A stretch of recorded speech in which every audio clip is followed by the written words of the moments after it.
Well, remember when the old days when going to college meant a new sense of freedom, freedom from home, freedom of speech and expression? But now the latter is coming under attack. A new report from FIRE, which is a nonprofit education foundation, lists the 12 worst colleges for free speech in 2012.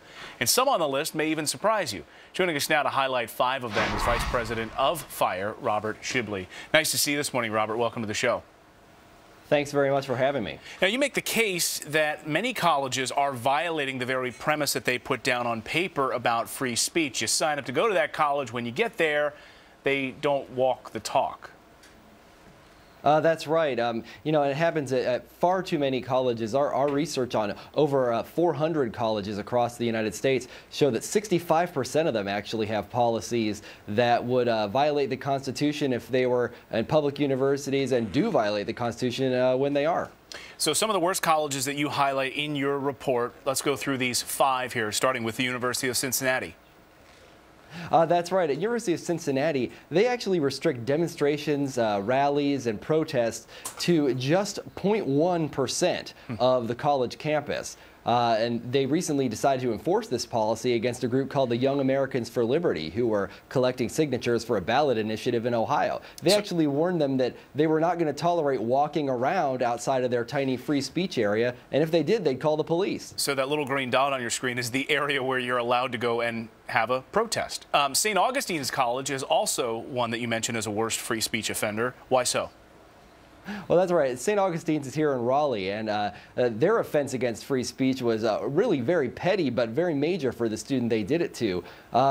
After a tornado hit Raleigh last year, a lot of students were still out of power, and St. Augustine's decided to have a meeting to talk about bringing classes back into session. All the student did, who was Roman Capel, he was a senior about to graduate, said, hey, you know, let's all go to this meeting with our best arguments against reopening the college. For that, they said it was an attempt to create chaos, and they actually banned him from graduation. Later, when he sued, they banned him from homecoming. Harvard University surprised me. I guess most people would think that, you know, often colleges slam for taking too liberal a take on free speech. Anything goes.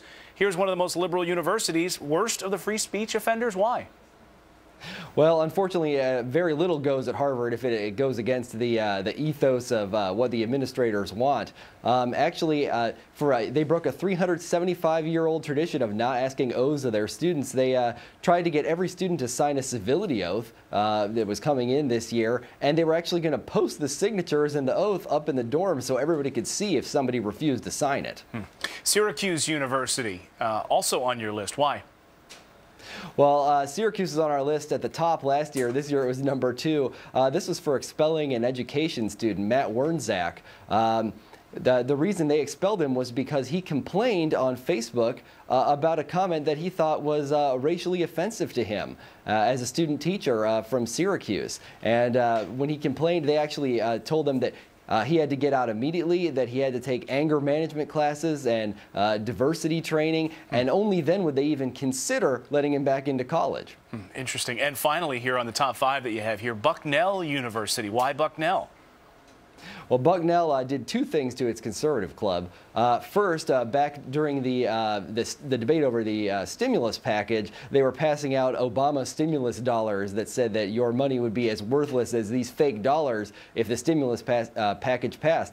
They actually were told by an administrator that they were busted, that they couldn't hand it out, and that what they were doing was similar to handing out Bibles, as if that would necessarily be bad. The other thing they did was shut down an affirmative action bake sale protest where students sell baked goods at different prices according to people's race in order to protest what they see as the injustice of affirmative action. And they were told that that wasn't the right way to debate affirmative action, and that it wouldn't be allowed. Sounds like it's politically correct now running around on campuses across the country. Robert Shibley, Senior VP of FIRE, thanks for joining us this morning and breaking these all down for us. Thanks for having me.